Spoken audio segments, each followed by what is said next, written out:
Well, you can tell Star Wars fans are now old as hell, because apparently the best playset never made that everybody wants is a place where you stand around and drink booze.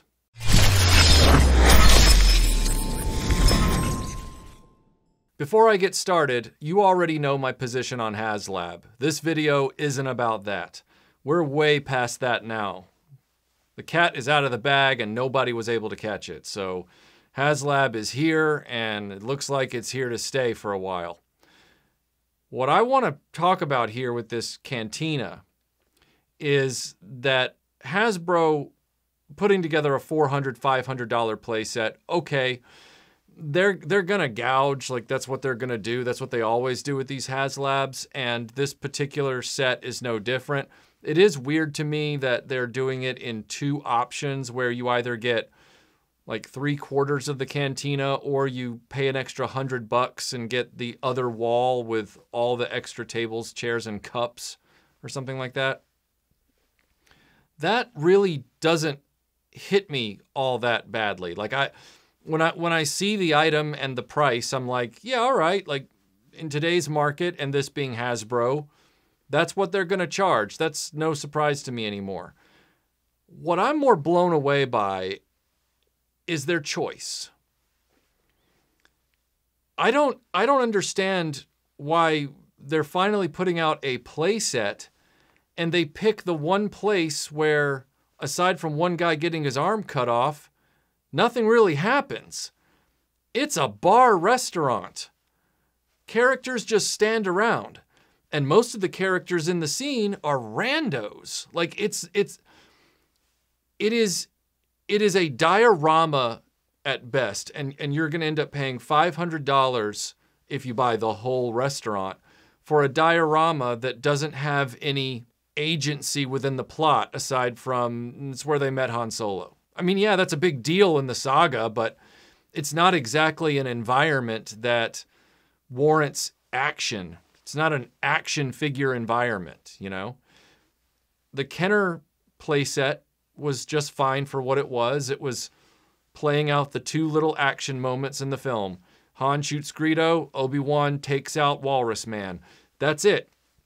And that's all you really needed. I mean, yeah, it would have been nice to have the band, like I said years ago, but you know, they just put the backdrop on there, and that was actually fine, because when you get right down to it, the band and all those other denizens of the Cantina, they don't have a lot of play value unless you're going off on these imaginary adventures outside the Cantina. So it's good to have the aliens. Do you really need a massive restaurant, though? Do you really need a massive saloon? A massive pub? I don't know. I don't think so. And I think this was a wasted opportunity. Haslab being what it is, I'm always going to oppose corporate crowdfunding. But I do find it wryly amusing that once again Hasbro is coming back around to the vintage collection for its Star Wars Haslabs. They've completely abandoned vintage collection in retail. They've decided, nah, we ain't doing that anymore. But for Haslabs to be successful after that Rancor and that Reva lightsaber, they're like, oh no, keep milking the vintage collection thing for all it's worth. Because in the back of their minds, they have to know that Star Wars still lives, breathes, and dies in the toy aisle on vehicles and playsets, regardless of how long this six-inch fad continues to play out. But it's the fixation on the Cantina that I can't figure out. Because this isn't like coming out of nowhere and they've never attempted it before. The Cantina seems to be something that Hasbro as an entity has had a rage boner for like 20 plus years. They have attempted this Cantina and kept hawking it over and over and over again. You know, first there was the sort of put together cardboard one for the Power of the Force line. Then there was the sort of Build-A-Bar thing that they started doing in the Saga line around 2002, 2003, something like that. And then they repackaged those with like full-on like sections of the bar with multi-figure packs. And then there was one point where they went and did the 3-figure set early on in Power of the Force 2 that was Obi-Wan's encounter with Walrus Man and Dr. Evazan, there's been like numerous attempts to put the Cantina together in the modern Hasbro Star Wars line. They have been grinding this axe with the Cantina over and over and over again. So when they turn around and they say, well, our next Haslab is finally a playset and it's the Cantina, it's like, well, you could have told me in the same breath that you were bringing out another Darth Vader or Tatooine Luke Skywalker figure at that point. That's how much they've indexed on the Cantina as an environment in modern Hasbro Star Wars. I don't understand why they didn't try to pick something that was far more exciting and had never been made. The one that comes to mind the most is the second Death Star. Why wasn't there some sort of attempt made to do the whole Emperor's Throne Room sequence with the elevators that go down, and they go down to almost like a follow-up on the Kenner Death Star, where you have the gunner stations and you have a place where the Imperial shuttle can come up to and park and things like that. Like an environment we've never really gotten before. We've only gotten like the Emperor's Throne, and that's really about it. And that's in the modern line. Like the Emperor's second Death Star would have been really good. I'm going to say it again. Cloud City Bespin. They've never really tried to do that any justice, and it comes with far more engaging display options. Whereas this Cantina, if you buy it as a 4-walled building, I guess you're going to have to put it in one of those acrylic coffee tables where you can always look down into it, because otherwise you're always going to have to pop a wall off and then look inside, and it's just a bunch of people standing around holding cups. I have no problem with the item itself as far as its engineering and the completeness of it. It's very impressive to see how much effort they put into it, although there are some glaring errors that I'm about to get into. But it just seems really unnecessary, especially given all of the elements of the Cantina they've made in years past. This is not something that is untried. This is not, a full-on Cloud City or second Death Star environment. It would have even been cool if they had revisited Dagobah. That would have been nice, because we really haven't gotten a revisit of Yoda's hut and Dagobah since the Kenner days. Having the cave with Darth Vader and having Yoda's hut and having an area, maybe even including one of their full-size X-Wings in the Empire Strikes Back deco for the swamp. That would have been really cool. They didn't do that either. The glaring errors with the Cantina that I mentioned a second ago. One, there's no stage for the band. How do you get to a $500 Cantina playset and you forget to include the area where the most active characters are? They're sitting there dancing, playing their instruments, and it's the famous Cantina song. Why is there no place to put them? And then I would also argue, why is the Cantina band not included in this Haslab? That should have been default.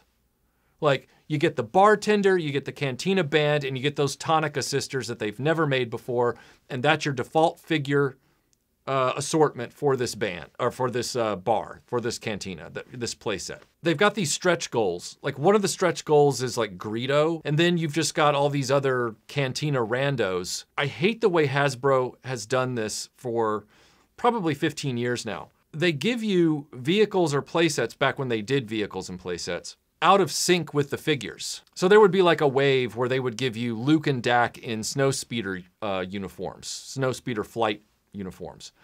And there would be no Snowspeeder to buy. And then suddenly, like a year to 2 years later, after they had already left the scene, you would then have a Snowspeeder that would come out.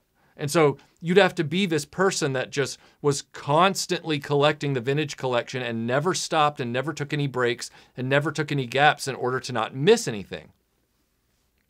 Well, now they've dropped the Cantina on us after they already, like 2 to 3 years ago, finally did like a 6 or 7 member band in super articulation as its own standalone thing. And that thing's now sold and gone. All of those Cantina aliens that they've sold over the last decade to decade and a half, most of those are now going to go for very high prices on the secondhand market because they haven't made them since then. And some of them, I'm sure, haven't been made since the Power of the Force 2 days. When was the last time they made that praying mantis thing that sat up next to the bar? I know he was made at least once, but I think it was pretty early on. So you buy a $500 Cantina. How much money are you going to spend extra to get the characters that you never got the first time on the secondhand market, because Hasbro never puts these things in sync? And the band is one of them. That band is going for like $250, and that's before this thing was announced.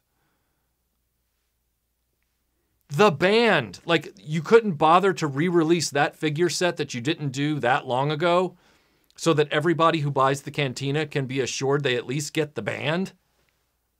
But no, if you don't have that band, you're going to have to go out and spend another $250, and probably even more after this thing finally gets in people's hands, because I'm sure people are buying ahead right now to get that band so that you'll at least have them, even though there's no stage for them, which is really dumb. It's like, you forgot the stage, and the band literally doesn't come with it either. Awesome work, Hasbro. Well done. But then you've got all these other rando aliens that have all come out at various times throughout Hasbro's checkered history with Star Wars.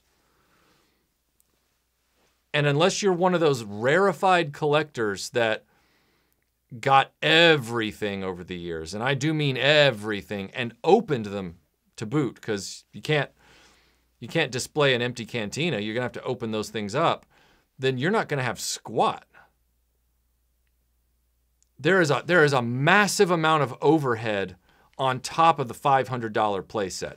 Massive amount in order to fill this thing out. And again, I say, they're all just going to be standing around holding cups. They didn't even provide an LED lighting kit for some of the table lamps and behind the bar, and nothing. There's no added value here to really make it pop. I don't even think that droid scanner has a blue light behind it. I don't think there's like a lighting effect behind it. Correct me if I'm wrong, but there's no pizzazz with this playset in both its form, as Hasbro's delivering it to us, or its function. Yes, it has a lot of pieces, mostly cups, and it is potentially very complete if you buy the top tier, as far as being a room for people to stand in.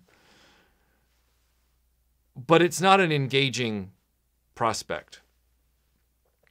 Even something like finally making Echo Base, that would have been nice, or the Yavin Temple or something like that. And I'm sure you'd say, well, Michael, not everybody has all the spaceships that would be necessary to kind of populate it.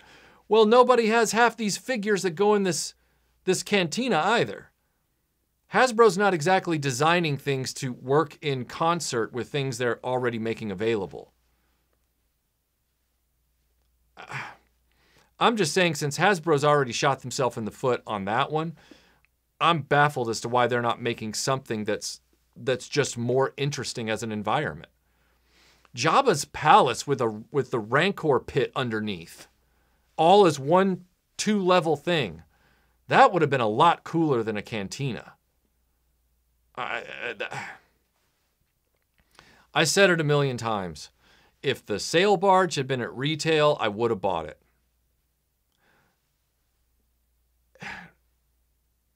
It was a shame that it wasn't at retail. But I never said that the toy itself was a problem. The sail barge was definitely something where you could start to really display one of the most action-packed scenes in the whole Star Wars saga. The Cantina, while it may be iconic for its music and some amount of nostalgia for the original Star Wars movie, it's not a kinetic environment. It's atmospheric in the movie, but as an action figure setting, I think it's this thing that people at Hasbro are just obsessed with. And it's not like they're about to make figure alien packs to entice buyers who didn't buy these aliens years ago to spend more to get them to populate this thing. Like, if they did that, then even though I don't think the Cantina is like the best choice, I would at least say, oh, well, Hasbro's thinking ahead on this one. Like, they're being as mercenary as they possibly can be, but at least they're doing something that makes sense for the people buying this Cantina. Like, we're going to come out with multi-figure packs, and there's going to be like a series of like 5 of them or 10 of them or whatever over the next, 18 months. And by the time we're done, you're going to have like everybody that was in the Cantina. Okay. I personally don't want to spend $3,500 after it's all done to have a populated Star Wars Cantina, but I can tell that a lot of people do, and they might appreciate Hasbro doing that for them. As it stands right now, there's probably that amount of money, if not probably a little less. It might be like well over $1,000 probably on secondhand market prices. The value proposition for somebody that doesn't have all these aliens and needs to get them all these figures on the secondhand market is kind of daunting. If Hasbro was to figure out a way to say, hey, we're aware of that, we're about to bring out, multi-figure packs that aren't going to burn your wallet too badly, and you'll ultimately get all the aliens for less than what you'd have to pay on the secondhand market by the time it's all said and done. Then maybe I'd be like, okay, it's not for me, but, But they literally picked one of the most populated things ever that has very little kinetic or action agency in the plot. It's literally people standing around with cups, and they're like, that's the one. That's the $500 playset we're going to invest in. Not Jabba's Palace, not Cloud City, not the second Death Star, which would be my number one choice, as a companion piece homage to the original Kenner version. Not literally in construction, but hey, we're going to give you everything for the second Death Star for, a playset that you never got, that the earliest kids got for the first Death Star. I hope and pray that the people who are investing in this thing, because it needs a minimum of 8,000 backers, and if it doesn't get something like, 11 to 15,000 or something crazy like that, you won't get all the stretch figures. I hope they've already got a robust vintage figure collection for the Cantina aliens. I really hope they do, because otherwise, and I hope they have that band, because otherwise it's going to be a journey that you're starting from a high price point, not a journey that finally ends at a high price point. I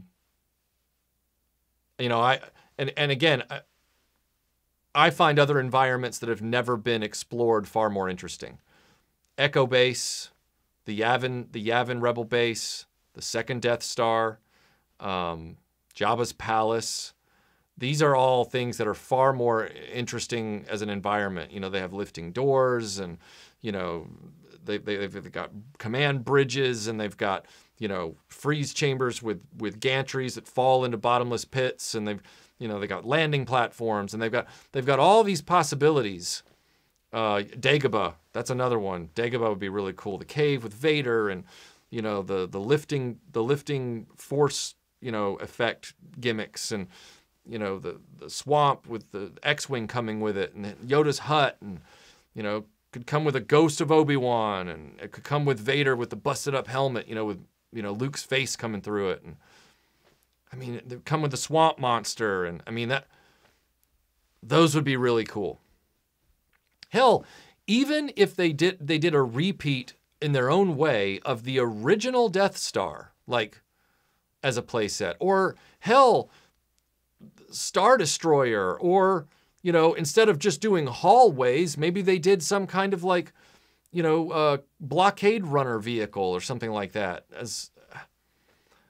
There's a million different things they could have done, and the Cantina is it is like symbolic of everything a 40-something to 50-something-year-old Star Wars fan is thinking about right now. They all just want to stand around with a cup of beer in their hand and think about the old days. And that's exactly what this playset is.